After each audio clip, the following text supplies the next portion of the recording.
ఓం శ్రీమాత్రే నమః. మానవ జీవితాన్ని ముందుకు సాగించడానికి ముఖ్యమైనటువంటిది ఏంటంటే తాను తీసుకునేటువంటి ఆహారం. ఈనాడు చాలామందికి ఆహార విషయాల్లో సరైన అవగాహన లేకపోవడం దురదృష్టకరం. కారణం, అసలు ఆహారం ఎలాంటిది తీసుకోవాలి, మనం చేసే భోజనం యొక్క విశిష్టత ఏంది, భోజనంలో మనం ఆచరించవలసిన విధానాలు, నియమాలు, ఎప్పుడు ఏది ఎలా స్వీకరించాలనే విషయం మీద సరైన అవగాహన లేకపోవడం, అలాగే నేటి తల్లిదండ్రులు పిల్లలకు తెలియజేయకపోవడం, వాళ్ళు అడిగిందే తడువుగా నిర్వీర్యమైనటువంటి సత్తు లేనటువంటి ఆహార పదార్థాలను బయట నుంచి కొని తెచ్చివ్వడం, కొనుక్కోవడానికి అనుమతించడం, ఇవన్నీ కలిసి పిల్లలకు ఆహార నియమాల పట్ల అవగాహన లేకపోవటం వల్ల ఈనాడు చూసినట్లయితే మరీ చిన్న పిల్లలకే కంటికి కళ్ళద్దాలు, పంటికి క్లిప్పులు, మరి జుట్టు రాలిపోవడం, ఆడామగా తేడా లేకుండా ఒబేసిటీ రావడం, కొత్త అయినటువంటి వింత రోగాలు రావడం, శరీరం కుచించుకుపోవడం, ఆడపిల్లలైతే ఎక్కువగా రక్తహీనతతో బాధపడటం, ఇలాంటివన్నీ మూల కారణాలు అవుతున్నాయి. వీటన్నిటికీ ఎందుకు నివారించడానికి మనం ప్రయత్నించట్లేదు? ఇవి సరిదిద్దాలంటే వైద్యుల అవసరమా? కాదు. డాక్టర్ల నియమం అవసరమే లేదు. మనం చేసేటువంటి భోజనం విషయంలో గనక సరైన అవగాహన మనకు తెలిసి, ఆ అవగాహనతో పిల్లలకు అవగాహన కల్పించి వారిని ఆ రకంగా తినిపించగలిగినట్లయితే ఆహారంలో ప్రోటీన్లు, ఫైబరు, పీచు పదార్థాలు మొదలైనవన్నీ కలిసి, కార్బోహైడ్రేట్స్, ఇవన్నీ శరీరానికి కావలసినటువంటి రోగ నిరోధక శక్తిని పెంచడానికి ఉపయోగపడుతుందనే విషయాన్ని మనం చెప్పగలిగి ఉండాలి. పూర్వకాలంలో చూసినట్లయితే ఏ చిన్న సమస్య వచ్చినా వంటింట్లో ఉండేటువంటి దినుసులతోనే రోగాలు నయం చేసేవాడు. వంటింటి వైద్యం అని చెప్పవచ్చు. ఇప్పటికీ పాతకాలంలో ఉండేటువంటి నానమ్మలు, అమ్మమ్మలందరూ కూడా ఈ చిన్న సమస్యలకి డాక్టర్ల దగ్గరికి పోయేవాళ్ళు కాదు, పోరు కూడా. కడుపంతగా నొప్పి ఉందంటే ఏదో మెంతులు మజ్జిగలో నానేసి తాగడం, లేదా ఇంట్లో ఉండేటువంటి ఇంగువని ఎక్కడైనా వేసుకొని తినడం, ధనియాల పొడి తినడం, ఇట్లాంటి ఏదో వంటింట్లో దొరికేటువంటి పోపుల పెట్టెలోనే డాక్టర్లు పెట్టేటువంటి మందుల పెట్టె ఉందనే విషయం చాలామందికి తెలియదు. అందుకని మనం క్షుణ్ణంగా పిల్లలకి నేర్పవలసింది విద్యతో పాటు భోజనపు అలవాట్లు. అది లేకపోవడం వలనే ఈనాడు పిల్లలందరూ కూడా అతియుక్త వయసులోనే, అతి పిన్న వయసులోనే అనేక రోగాల బారిన పడుతూ ఆరోగ్యం క్షీణించేటట్లుగా తయారవుతున్నారు. ఉంటే మరీ సన్నగా పీలగా ఉండటం, లేదా మరీ దుక్కగా స్థాయికి మించి బరువు పెరిగిపోవడం జరుగుతుంది. కొంతమందికి పిన్న వయసులోనే జుట్టు రాలిపోవడం, పళ్ళల్లో బలం లేకపోవడం, కళ్ళల్లో శక్తి కోల్పోవడం, ఇన్నిటికీ అనేక కారణాలు ఉన్నాయి. ఏది ఏమైనప్పటికీ ప్రాచీన కాలం వాళ్ళు ఎలా అయితే డాక్టర్ని చూసిన దాఖలాలే ఉండవు. కారణం, వాళ్ళ భోజన నియమాలు అలా పాటించేవాళ్ళు కాబట్టి. మరి ఎందుకు ఈ తరానికి మనం అవి నేర్పట్లేదంటే, తాతలకి ఇప్పుడుండే పిల్లలకి మధ్యలో ఉండే తరం వాటి మీద సరైన అవగాహన తెలుసుకోలేదు. వాటిని పిల్లలకి నేర్పకపోవటం వల్ల వచ్చిన సమస్య, చిక్కు, అది అలాగే కంటిన్యూ అవుతే రానున్న తరమంతా కూడా బాల్యంలోనే రోగాలు బారిన పడటం ఖాయం. వీటి బారు నుండి మనం ఎలా బయటపడాలి, పిల్లల్ని ఎలా ఆరోగ్యవంతమైనటువంటి జీవితంతో పెంచాలి అనే విషయాలన్నీ కూడా మనం తెలుసుకొని ఉండాలి. వీటి ముఖ్యమైనటువంటి సాధనం భోజనం. భోజనం యొక్క విశిష్టతను మనం కనుక గుర్తించగలిగినట్లయితే, అవగాహన చేసుకోగలిగినట్లయితే, ఈ చెప్పినటువంటి సమస్యలన్నిటికీ కూడా చక్కటి పరిష్కార మార్గం దొరుకుతుంది అనేటువంటి ఒక విషయాన్ని మనసులో పెట్టుకొని ఈరోజు నేను మీ ముందుకు భోజనం విశిష్టత అనే అంశాన్ని తీసుకొని ఎలాగైనా సరే భోజనం యొక్క విలువ తెలియజేసినట్లయితే, ఆహార నియమాలు తెలియజేసినట్లయితే, ఎలా అయితే యథా అన్నం తథా మనః అన్నాడు. మనం తీసుకునే అన్నాన్ని బట్టే మన మనఃప్రవర్తన కూడా ఉంటుందనే విషయాన్ని కూలంకషంగా మీతో చర్చించి కొంతైనా తెలియజేయాలనే ఉద్దేశంతో ఈ భోజనం విశిష్టత అనే అంశం మీద మాట్లాడతాను. మొదటగా ప్రార్థన. భోజనంలో చెప్పవలసిన ఆనందం ఏముంది? ఇది బ్రహ్మార్పణం బ్రహ్మహవిః బ్రహ్మాగ్నౌ బ్రహ్మణాహుతం బ్రహ్మైవ తేన గంతవ్యం బ్రహ్మ కర్మ సమాధినా. భోజనం ప్రతి మనిషికి అవసరం, ప్రాథమిక అవసరం, సాధారణ అవసరం కూడా కాదు. ఇది మన నిర్దిష్టమైన సమయంలో తీసుకునేటువంటి ఆహారం. భోజనం సామాన్యంగా ఇంటిలో కానీ హోటల్లో కానీ తీసుకుంటారు. సాధారణంగా భోజనం మధ్యాహ్నం రాత్రి సమయాల్లో తీసుకుంటూ ఉంటారు. విందు భోజనాలు లేదా పుట్టినరోజు, వివాహం, సెలవు దినాల్లో తింటాం. ఇందుకోసం అతిథులని, స్నేహితులని పండుగ వార్తలుగా చేసుకుంటూ ఉంటాం.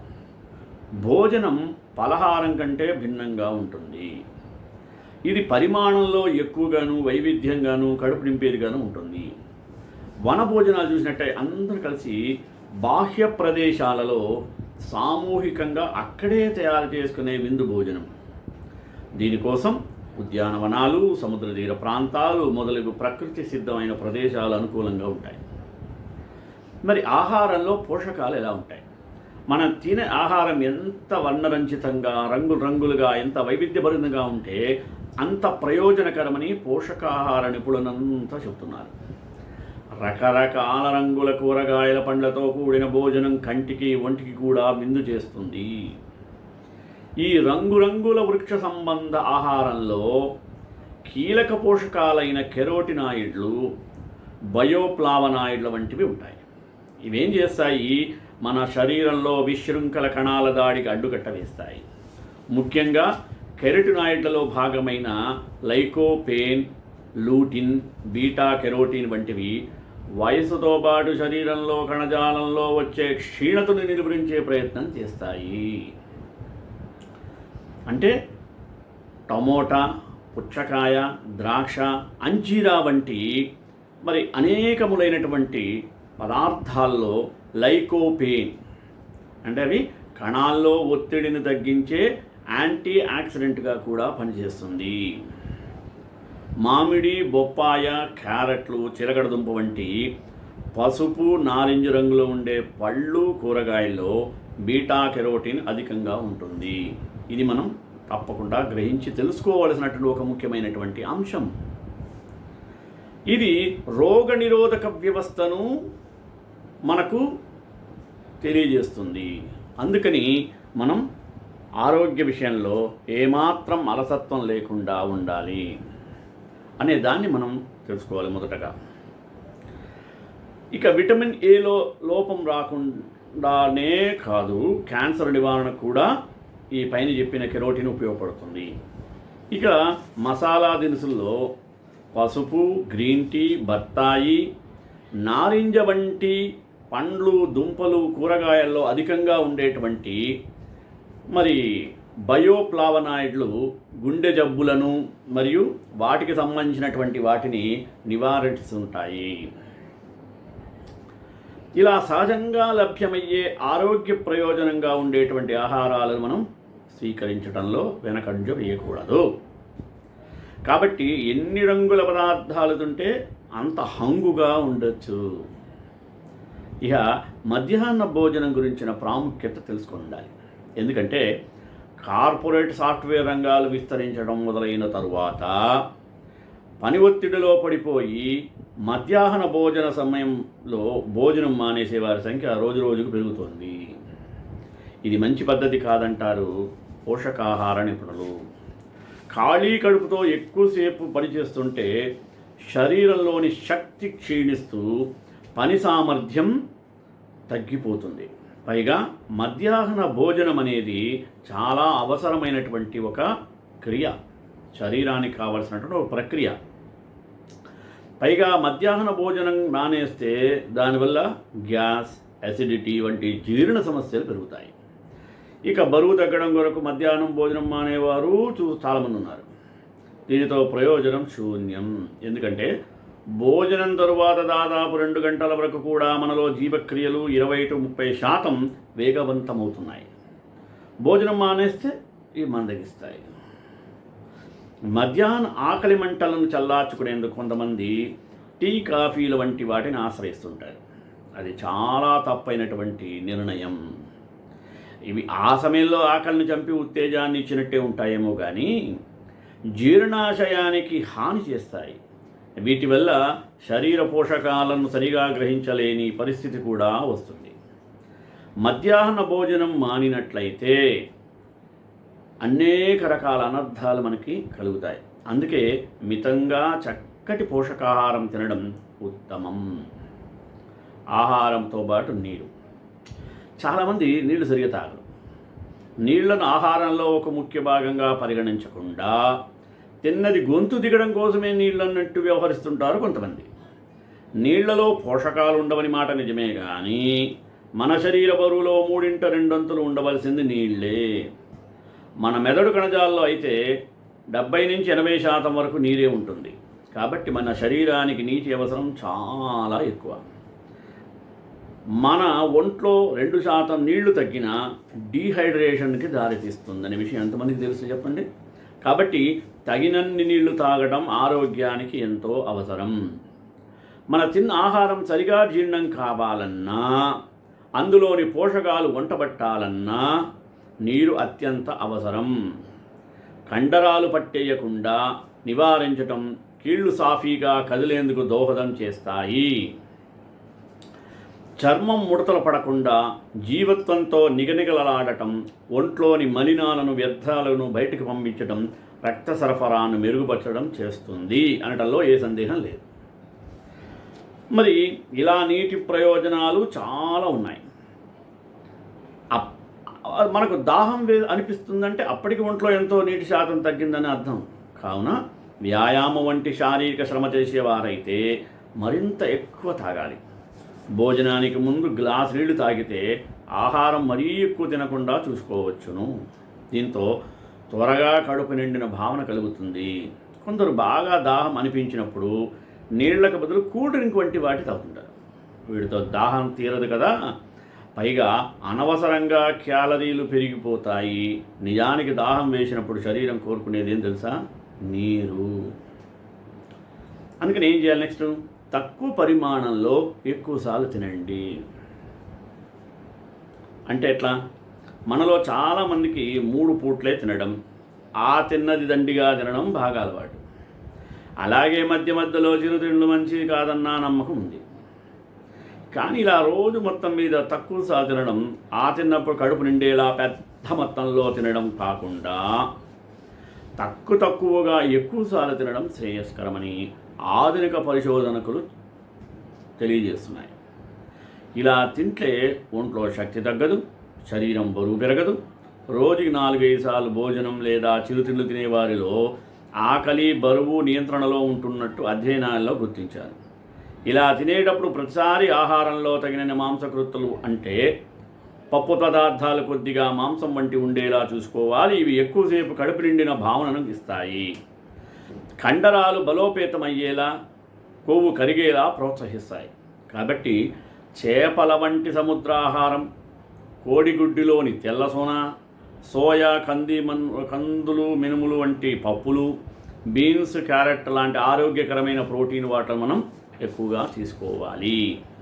సరే, ఇప్పుడు భోజనం ఎలా చేయాలి అనే దాని మీద ఒక అవగాహన. కొందరు భోజనం ముందు కూర్చుంటారో లేదో ఎవరో తరుము కూర్చున్నట్లుగా గబా వేగంగా ప్లేట్ ఖాళీ చేస్తారు. పక్క వాళ్ళు 10 ముద్దలు కూడా తినకముందే మొత్తం ముగించే ఈ అలవాటు ఏమాత్రం మంచిది కాదు.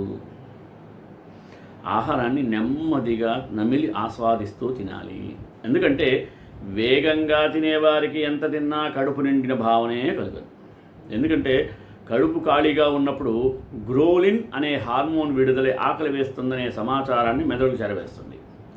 మన ఆహారం తీసుకోవడం మొదలుపెట్టి కడుపు నిండగానే ఆకలి తగ్గిందనే విషయాన్ని కూడా పంపిస్తుంది. ఈ సమాచారం మెదడుకు చేరడానికి సుమారు 20 నిమిషాలు పడుతుంది. అయితే గబగబా తినేవారిలో ఈ ప్రక్రియ అంత అస్తవ్యస్తమవుతుంది. దీంతో కడుపు నిండినా ఆకలి తగ్గిందన్న భావన కలక్క, తృప్తి అనిపించక ఇంకా తినేస్తూనే ఉంటారు. ఫలితంగా అవసరాన్ని మించి ఎక్కువ తినడం, ఊబకాయం బారిన పడటం ఖాయం. ఇలా ఆబగా తినే అలవాటు చాలా వరకు చిన్నతనంలోనే అలవాటు పడుతుంది. ఇది పెద్దయ్యాక అలాగే కొనసాగుతుంది. కాబట్టి చిన్నప్పటి నుంచే నెమ్మదిగా బాగా నమిలి ఆస్వాదిస్తూ తినడం నేర్పించాలి. దీనివల్ల తక్కువే తిన్నా తృప్తి కలుగుతుంది. అందుకనే పెద్దవాళ్ళు అంటారు, నీళ్లను తినాలి, అన్నాన్ని తాగాలి. రివర్స్, అదేం సార్ నీళ్లు తాగేది కాదు, నీళ్లను తినాలి అంటే అన్నం తీసుకున్నట్లుగా అలా అలా అలా తాగాలి. అన్నాన్ని తాగాలి అంటే అన్నాన్ని బాగా నమిలి ఆ అన్నంలో వచ్చేటువంటి జ్యూస్ లాగా వస్తుంది కదా, అలా జ్యూస్ లాగా అయ్యే వరకు నమిలి నమిలి నీళ్ళలాగా ద్రవ రూపంలో వచ్చినప్పుడు సాలిడ్గా వేసుకుని ద్రవ రూపంలో అంటే లిక్విడ్ రూపంలో వచ్చేటట్టు నమిలి తినాలి అని అర్థం అక్కడ. అంటే దానివల్ల లోపల జీర్ణక్రియకు శ్రమ తగ్గుతుంది కదా, ఎక్కువ కాలం బతుకుతారు. దాని శ్రమ పెరిగే కొద్దీ ఆయుర్దాయం తగ్గుతూ ఉంటుంది. ఇక మితాహారం. చాలామంది కంచెం ముందు కూర్చుంటే కడుపు నిండే వరకు కూడా ఆగలేరు. జిహ్వా చాపల్యత ఇలా పొట్ట నింపేయడం కాదు, భోజనం మొత్తం ముగించాక తర్వాత కూడా కడుపులో మరో 4-5 ముద్దలు చోటు ఉండాలన్నది మన పెద్దల మాట. ఈ మాటలు అక్షర సత్యాలని ఆధునిక పరిశోధకులు ఇప్పుడు నిర్ధారిస్తున్నారు. కడుపు నిండా కాకుండా 4 ముద్దలు తక్కువగా తినేవారి ఆయుర్దాయం ఎక్కువగా ఉంటుందని, జీవిత చరమాంకంలో కూడా వీరికి తీవ్రమైన ఆరోగ్య సమస్యలు ఏమీ రావని పరిశోధకులు గుర్తించారు. స్వీట్లు, కొవ్వు, తీపి పదార్థాలు వంటి క్యాలరీలు ఎక్కువగా ఉండే పదార్థాలు బాగా తగ్గించేసి చిన్నతనం నుండి పీచుతో సహా చక్కటి పోషకాలుండే పండ్లు, కూరగాయలు వంటివి మితంగా తీసుకుంటుండేవారు ఎక్కువ కాలం జీవిస్తున్నారని, ముఖ్యంగా వీరిలో మతిమరుపు, మధుమేహం, క్యాన్సర్ల వంటి జబ్బులు చాలా తక్కువగా ఉంటున్నాయని పరిశోధకులు గుర్తించారు. కావున తిండి మానేయద్దు, అలాగని ఎక్కువ తినద్దు. సాధ్యమైనంత మితంగా తినడం, ఆ తినేదానిలో కూడా సాధ్యమైనట్టి చక్కటి పోషకాహారం ఉండేలా చూసుకోవడం అత్యుత్తమ జీవన సూత్రం. సరే, మన ఆహారాలు తినేటప్పుడు వాడుకునే వస్తువుల్లో అరిటాకు చాలా శ్రేష్టం. చాలామంది తెలుసుకోవాల్సిన ముఖ్యమైనది ఇది. అరిటాకు భోజనం యొక్క ప్రయోజనం ఏంది? అసలు అరిటాకు భోజనం గురించి తెలిస్తే అసలు ప్లేట్లో తినబుద్ధి కాదు. అన్నంలో విషం కలిపితే ఈజీగా తెలుసుకోవచ్చు. పూర్వం అరిటాకుల్లోనే భోజనాలు చేసేవారు. ఇప్పుడంటే రకరకాల మార్పుల వల్ల చాలా చోట తగ్గిపోయినా ఇప్పటికీ కొందరు శుభకార్యాల్లో అరిటాకే వాడుతున్నారు అనుకోండి. కొన్ని హోటల్స్లో ఇప్పటికీ అరిటాకు భోజనమే. వండిన పదార్థాలు రుచి తీసుకొచ్చే అరిటాకులో భోజనం చేయడం వలన ఆరోగ్యకరమైనటువంటి ప్రయోజనాలు ఉంటాయి. భారతీయ సంప్రదాయంలో ముఖ్యంగా దక్షిణాదిలో అరిటాకుల భోజనం చాలా సహజమైనది. ఇది అనాదిగా వస్తున్న ఆచారం. ఇది ఒక సాంప్రదాయంగా పాటిస్తారు. అరిటాకుపై వేడివేడి అన్నం, పప్పు, నెయ్యి తదితర వంటకాలు వడ్డించుకొని పూజిస్తే ఆ రుచి వర్ణనాతీతం. చాలా పాత్రలు ఉపయోగిస్తారు. భోజనానికి ఉపయోగించే పాత్రలు అనేకం. బంగారం, వెండి, కంచు, స్టీలు, అల్యూమినియం, గాజు, పింగాణి తయారు చేసిన పాత్రలను కూడా ఉపయోగిస్తారు. అలాగే కొందరు అరటి, మోదుగా, మర్రి, బాద ఆకులతో పుట్టిన విస్తలలో భోజనం చేస్తారు. పూర్వం రాజులు, జమీందారులు బంగారు పళ్ళాలను ఉపయోగించేవారు. కొంతమంది వెండి కంజాలలో తినేవాళ్ళు. మిగిలిన వారు భోజనానికి ప్రతిరోజు అరిటాకు లేదా మోదుగ విస్తలనే ఉపయోగించేవారు. శుభకార్యాలు, వివాహం, ఉపనయనం తదితర సందర్భాల్లో అరిటాకులో భోజనం పెట్టేవాళ్ళు. అయితే ఎన్ని రకాల పళ్ళాలు వచ్చినా అన్నింట్లోకి అరిటాకులో భోజనం చేయడం మాత్రం మిక్కిలి శ్రేష్టం. పచ్చటి అరిటాకులో వేడివేడి పదార్థాలు వేసుకుని తినడం వలన శరీరానికి కాంతి వస్తుంది, ఆకలి బాగా పుడుతుంది. మోదుగా, మర్రి, రావి ఆకులను ఎండబెట్టి విస్తలను తయారు చేస్తారు. కానీ అరిటాకును పచ్చిగా ఉన్నప్పుడే ఉపయోగిస్తారు. చూడండి తేడా. అరిటాకులో పెట్టుకుని ఆహారం తింటే తొందరగా జీర్ణమవుతుంది. అరిటాకులు దొరికితే దాంట్లోనే అన్నం తినడం చాలా శ్రేయస్కరం. పూర్వ భోజనానికి విస్తళ్ళు, నీళ్లు తాగడానికి ఆకు దోణెలను ఉపయోగించేవాడు. అలాగే మోదుగు ఆకులతో కుట్టిన విస్తల్లో అన్నం తిట్టే జ్ఞాపక శక్తి పెరుగుతుంది, మనస్సుకు ప్రశాంతత లభిస్తుంది. మర్రి చెట్టు విష్ణు స్వరూపం. మర్యాకు అన్నం తింటే క్రిమిరోగ నివారణ, కళ్ళకు సంబంధించిన దోషాలు తొలగిపోయి ఆరోగ్యం బాగుపడుతుంది. పేగుల్లోని క్రిములు కూడా నశిస్తాయని ఆయుర్వేదంలో చెప్పారు. అలాగే అరటి చెట్టు నుంచి వచ్చే అరటిపండు కూడా ఆరోగ్యానికి మేలు చేకూరుస్తుంది. అరటిపండులోని పొటాషియం శరీర కండరాలను కూడా ఆరోగ్యంగా ఉంచుతుంది. జీర్ణ సంబంధ సమస్యలకు అరటిపండు మంచి ఔషధంగా పనిచేస్తుంది. జబ్బు పడిన వాళ్ళు దీన్ని తీసుకుంటే త్వరగా కోలుకుంటారు. అరటిపండు అల్సర్లను నివారించడం క్రియాశీలకంగా పనిచేస్తున్నది. రేచీకటి ఉన్నవారు దీని బారి నుండి బయటపడవచ్చు. ఇలా అనేక పాత్రలు పోషించడంలో అరిటాకు పాత్ర చాలా ప్రశంసనీయమైనది.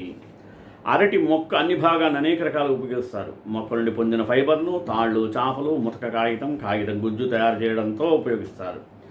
ఇన్ని రకాలైన ప్రయోజనాలు ఉండడం వలన అరిటాకు భోజనం అనేది ఘనమైన భోజనం వల్లే ప్రతిబింబిస్తుంది అనటంలో తప్పు లేదు. అరిటాకులో వేడి వేడి పదార్థాలు వడ్డించడం వలన ఆకు పైన ఉండే పొర కరిగి అన్నంలో కలుస్తుంది. దీని వలన భోజనానికి మంచి రుచి వస్తుంది. వేడి పదార్థాలు అరిటాకులో తినడం వలన కఫ వాతాలు తగ్గి శరీరానికి బలం చేకూరుతుంది. ఆరోగ్యం చక్కబడుతుంది. శరీరం కాంతివంతమవుతుంది, ఆకలి పుడుతుంది. ఎన్నో రకాల జబ్బులను నిరోధించే శక్తి అరిటాకులో ఉన్నది. అరిటాకులో తినడం వల్ల గ్యాస్, అసిడిటీ, అజీర్ణం వంటి సమస్యలు ఉండవు. అరిటాకు భోజనం చేయడం వలన అందులోని పోషకాలు శరీరంలోకి చేరి తద్వారా శిరోజాలు ఒత్తుగా దృఢంగా పెరుగుతాయి. వెంట్రుకలు నల్లగా నిగనిగలాడుతుంటాయి. తెల్లని జుట్టు ఉన్న వారు అరిటాకులో భోజనం చేస్తుంటే వారి జుట్టు క్రమంగా నలబడుతుంది. పరీక్షించుకోండి. పోషకాలు అందుతాయి. అరిటాకులో పాలిఫినాల్స్ ఉంటాయి. ఇవి ఎక్కువగా యాంటీ ఆక్సిడెంట్స్ను కలిగి ఉంటాయి. వీటిపై వేడివేడి పదార్థాలు వడ్డిస్తే ఇవి భోజనంలో కలిసిపోతాయి. దీనివల్ల శరీరానికి పోషకాలు అంది రోగ నిరోధక శక్తి పెంచుతుంది. భోజనం చేయవలసిన దిక్కులు, వాటి ప్రయోజనాలు తెలుసుకుందాం.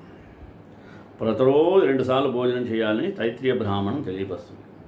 2 సార్లు మధ్యలో ఏ ఆహారం తీసుకోకపోతే ఉపవాసం చేసినంత ఫలితం కూడా వస్తుంది.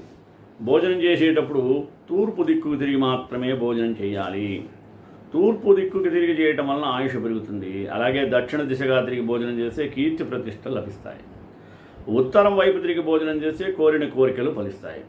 పడమర దక్షిణ వైపు భోజనం చేయకూడదని పురాణాల్లో ఉంది కనుక తూర్పు వైపు తిరిగి భోజనం చేయడానికి చాలా ఉత్తమమైన పద్ధతి.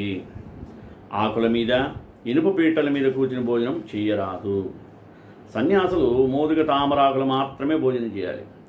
భోజనానికి ముందు, తరువాత ఆచమనం చేయాలి. భోజనం చేసే ముందు అన్నాన్ని పరబ్రహ్మ స్వరూపంగా భావించి నమస్కరించి భుజించాలి.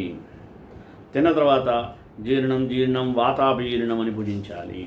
అంటే ఎంత చెడు ప్రభావం కలదైనా అరగనిదైనా అలా అంటే వాతాపజీర్ణం అని కడుపులో ఉన్న అరుగుతుందని తల్లి నమ్మకం. అందుకనే తల్లి పిల్లలకు భోజనం పెట్టి తరువాత వాతాపజీర్ణం అంటుంది.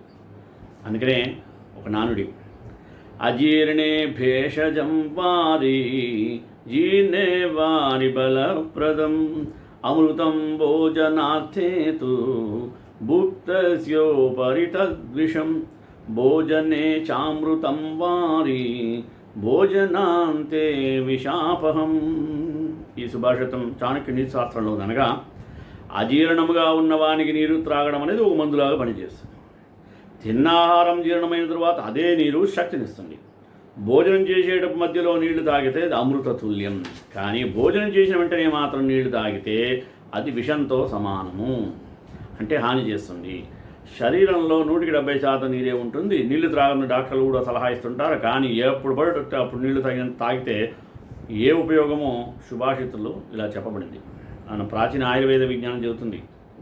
నిర్ధనస్య విషం భోగో నిస్సత్వస్య విషం రణం అనభ్యాసే విషం శాస్త్రం అజీర్ణే భోజనం విషం. పేదవాడికి విశేషకాలు, బలం లేని వాడికి యుద్ధం, అభ్యాసం లేని వాడికి చదువు, అజీర్ణం ఉన్నవాడికి భోజనం విషం వంటిది. ఉదయాన్నే కడుపు నిండా భోజనం చేస్తేనే మంచి ఆరోగ్యం. మన సంపూర్ణ ఆరోగ్యవంతం కావాలంటే ఉదయం అల్పాహారం మానేసి కడుపు నిండా భోజనం చేయాలి. అదే మనకు ఆరోగ్యం చెప్తుంది. ఎందుకంటే రాత్రి సమయం ఎక్కువ మన నిద్రలో ఉంటాం. ఉదయానికి కడుపులోని ఆహార పదార్థాలు జీర్ణమైపోతాయి. కాబట్టి ఉదయం 8 గంటల నుండి 9 గంటలలోపు ఎక్కువ మోతాదులో అన్నం తినాలి. సమయం లేదని ఆలస్యం చేస్తే కడుపులో ఉండే ఆమ్లాలు అనారోగ్య ప్రభావం వైపు దారితీస్తాయి. దానివల్లనే మనకు శరీరంలో అనేక రుగ్మతలకు కారణాలు అవుతున్నాయి. మానవ శరీర తత్వాలు బట్టి రకరకాల అనారోగ్యాల కారణమవుతుంది. ప్రతిరోజు సమయానికి భోజనం చేసి అలవాటు చేసుకోవాలి. ఉదయం అల్పాహారం తినే అలవాటు భారతీయులు కాదు, అది ఆంగ్లేయులది. వారి దేశ వాతావరణం దృష్ట్యా వారు ఉదయం అల్పాహారమే మంచిది. ఎందుకంటే పాశ్చాత్య దేశాల వారికి సంవత్సరంలో 7-8 నెలల పాటు సూర్యోదయం ఉండదు కనుక మానవ శరీరంలో జఠరాగ్ని సూటిగా సూర్యునితో సంబంధం ఉంటుంది. మరి సూర్యుడు ఉదయించేటప్పుడు జఠరాగ్ని తేజవంతంగా పనిచేస్తుంది. సూర్యుడు అస్తమించే సమయానికి జఠరాగ్ని ప్రభావం కూడా తగ్గుతూ ఉంటుంది. యూరప్, అమెరికా లాంటి చోట ఎక్కువ కాలం మంచు కురుస్తూ ఉంటుంది. సూర్యోదయమే అవ్వదు కనుకనే వారి జఠరాగ్ని తక్కువగా ఉండడం కారణంగా వారు ఉదయం ఆహారం ఎక్కువగా తీసుకోలేరు. కాదని ఎక్కువ ఆహారం ఉదయం తీసుకుంటే వారికి ఎన్నో సమస్యలు వస్తాయి. కనుక ఎవరైనా సరే వారు ఉన్న ప్రదేశాన్ని బట్టి, అక్కడున్న వాతావరణ స్థితులను బట్టి అక్కడ నియమాలకే అనుసరించాల్సి ఉంటుంది. రాత్రి త్వరగా పడుకునేవారు సాయంకాలం భోజనం సూర్యాస్తమయానికి 40 నిమిషాల ముందుగా భోజనం చేయాలి. అంటే మన ప్రాంతంలో 6 గంటలకు సూర్యాస్తం అయ్యేటైతే మనం 5:20 గంటలకంతా ఆహారం తీసుకుని ముగించాలి. కొంతమంది రాత్రి ఆలస్యంగా పడుకునేవారు రాత్రి 8 గంటలకు తేలికపాడడం భోజనం చేయాలి. కేవలం పాలు లేదా లిక్విడ్ పదార్థమే ఉత్తమమైన ఆహారం. షుగర్ బాది, ఆస్తమా, వాత సమస్యలు ఉన్నవారు ఎవరైనా పీచు పదార్థాలు, దంపుడు బియ్యం, తృణధాన్యపు మొలకలు, కాకరకాయ, క్యారెట్, ఆకుకూరలు, జొన్న, రాగిజావ, రొట్టెలు, మజ్జిగ, నెయ్యి, వెన్న మొదలైనటువంటి పౌష్టికాహారం తీసుకోవాలి. ఇలా ఆహార నియమాన్ని పాటించినచో రోగాల నుండి విముక్తులవుతారు. మన దేహం సంపూర్ణ ఆరోగ్యవంతంగా ఉండాలంటే ఉదయం 8 గంటల్లో పుష్టిగా భోజనం, మధ్యాహ్నం 1-2 గంటలు కొంచెం తక్కువ మోతాదులో ఆహారం, సాయంత్రం 4 గంటల నుంచి 5 గంటల మధ్యలో పండ్ల జ్యూస్ లేదా మజ్జిగ, రాగిజావ మొదలైన ద్రవ పదార్థాలు, రాత్రి 8 గంటలలోపు తేలికపాటి ఆహారం తీసుకోవాలి. తినే సమయంలో మౌనంగా ఉండటం ఉత్తమం. టీవీ చూస్తూ తినకూడదు, తిన వెంటనే అసలు పడుకోకూడదు. కాస్త అటు ఇటు తిరగాలి. భోజనం అనేది ఎలా చేయాలంటే ఉదయం సేవకుడిలాగా ఎక్కువ తినాలి, మధ్యాహ్నం మహారాజులాగా మధ్యస్థంగా భుజించాలి, రాత్రి సమయంలో మహారాణిలాగా తేలికైన ఆహారం తీసుకోవాలి. ఈ సూత్ర ప్రకారం వ్యవహరిస్తే చాలా మంచిది. ఉదయం పరగడపున ఒక రాగి చెంబు నిండా నీళ్లు తాగడం అలవాటు చేసుకుంటే ఆరోగ్యానికి మంచిది. ఛాయ్ తాగే అలవాటు ఉన్నారు, తాగే ముందు ఒక గ్లాస్ నీళ్లు తాగి తాగాలి. రోజుకు 2-3 కంటే ఎక్కువ ఛాయలు తాగకూడదు, అంటే టీలు. ముఖ్యంగా ఆహారానికి అరగంట ముందు తర్వాత నీళ్లను తాగకూడదు. అత్యవసరమైతే 1 గుడ్డు మాత్రమే తాగాలి. భోజనం మాత్రం భూమి మీద చాప వేసుకుని స్పూన్ వాడకుండా చేతిలో తింటే చాలా మంచిది. ఫంక్షన్లో భోజనం చేయవలసి వస్తే అక్కడ ప్లాస్టిక్ విస్తలు, గ్లాసులు మీరే స్వయంగా శుభ్రంగా కడుక్కొని తినాలి. డైరెక్ట్గా తింటే ఆరోగ్యానికి హానికరం. సాధ్యమైనంత వరకు ప్లాస్టిక్ వత్తుల్లో ఏ ఆహార పదార్థాలు తిన్నా మనం దానితో పాటు కొంత విషం తీసుకున్నట్టే అవుతుంది. ఈ నియమాలు ఎవరైతే పాటిస్తారో వారికి సంపూర్ణ ఆరోగ్యం ఉంటుంది. భోజన పాత్ర అంటే మనం తీసుకునే ఆహారం ఉంచేది అని అర్థం. ఆహారం తీసుకోవాలంటే ఒక ప్లేటు కానీ లేదా ఒక విసర కానీ తీసుకుని అందులో పెట్టుకుని తినాలనే విషయం అందరికీ తెలిసిందే. ఇవేమీ లేకుండా ఆహారం తినడం సాధ్యం కాదు.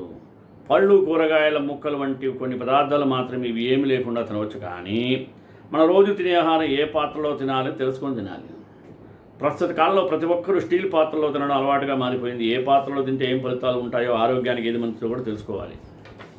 బంగారం, దీనిలో తినడం వలన ఆహారం పూర్తిగా జీర్ణమవుతుంది, వీర్య వృద్ధి కలుగుతుంది, కంటి చూపు బాగుపడుతుంది. వెండి, దీనిలో కూడా సరిగా జీర్ణమవుతుంది, పిత్త దోషాలు తగ్గుతాయి, అతిమూత్ర వ్యాధి ఉండదు, సంపూర్ణ ఆరోగ్యకరం. కంచు పాత్ర పైత్యాన్ని తగ్గిస్తుంది, కంటి దోషాలను దూరం చేస్తుంది, జీర్ణశక్తిని బాగా పెంచుతుంది, శరీరం కాంతివంతంగా ఉంటుంది, ఎముకలకు మంచి బలాన్ని ఇస్తుంది, గుండె నొప్పుల్ని నివారిస్తుంది. ఇంకా గతి లేనప్పుడు స్టీల్ పాత్ర ఎనీమియా వ్యాధి రాకుండా చేస్తుంది, అదొకటి. జాండీస్ని నివారిస్తుంది, వీర్యవృద్ధి, జీర్ణశక్తిని కూడా పెంచుతుంది. అల్యూమినియం పాత్ర, ఇది ఆరోగ్యానికి మంచిది కాదు, చర్మ రోగాలకు కారణమవుతుంది, జీర్ణశక్తి తగ్గిస్తుంది. చివరిగా గాజు పాత్ర, వ్యాధిని తగ్గించే గుణం కానీ వైద్యకరణ కారణాలు కానీ దీంట్లో ఏం లేవు. కానీ ఇందులో పెట్టిన ఆహారానికి ఏ రకమైన దోషాలు రావు. ఏ రకమైన ఆహారం అందులో టోమో అవి మాత్రమే ఉంటుంది, కానీ కొత్త కొత్త లక్షణాలు ఇందులోకి రావు. ఈ పాత్రలు చాలా జాగ్రత్తగా ఉంచుకోవాలి, పగలకుండా జాగ్రత్త పడాలి. కొద్దిగా పగిలిన గాజు వస్తువులు అందులో ఆహార పదార్థాలు పెట్టరాదు, హానికరం. అరిటాకు, ఇది చాలా శ్రేష్టమైనది, కఫవాతాలు తగ్గిస్తుంది, బలాన్ని, ఆరోగ్యాన్ని పెంచుతుంది, శరీర కాంతిని పెంచుతుంది, ఆకలిని పుట్టిస్తుంది, పైత్యాన్ని తగ్గిస్తుంది, కడుపులో మనకు తెలియనటువంటి కురుపులు నివారించడంలో చక్కగా ఉపయోగపడుతుంది. ఇంకా మోదుగాకు అంటారు. బ్లడ్కు సంబంధించిన రోగాలు నివారించబడతాయి, బుద్ధిని పెంపొందిస్తుంది. మరి మరియాకు జీర్ణశక్తిని పెంచుతుంది, కంటి చూపును కూడా పెంచుతుంది, వివిధ రకాల వ్యాధులు రాకుండా నివారిస్తుంది. ఇక పనసాకు పిత్త దోషాన్ని నివారించడం, జీర్ణశక్తి బాగా పెరుగుతుంది. రావి పిత్త రోగాలు, శ్మేష రోగాలను తగ్గిస్తుంది, జీర్ణశక్తిని పెంచుతుంది, చదువుకునే వారికి ఉపయోగపడుతుంది. అరిటాకు తాజాగా ఉన్నప్పుడే అందులో తినాలి, మిగిలిన విసరాకు తాజాగా ఉన్నప్పుడు తినవచ్చు, ఆకులు ఎండిపోయిన తర్వాత కూడా ఉపయోగించవచ్చు. తొందరగా మాటలు రాని పిల్లలకు పూర్వకాలంలో కొంతకాలం రాగి ఆకుల్లో భోజనం పెడితే వస్తాయని వారి నమ్మకం ఉండేది. ఇలా అనేక విధాలుగా భోజనం విషయంలో మన నియమాలు పాటించినట్టయితే ఆరోగ్యవంతమైన జీవితం గడుపుతాను తెలియజేస్తూ శ్రీకాంతాయ కళ్యాణ నిదే నిదేదనాం శ్రీ వెంకట నివాసాయ శ్రీనివాసాయ మంగళం మంగళాసార పరిమదాచార పురోగమై సర్వేష పూర్వైరాచార్య సత్కృతాయాస్తు మంగళం.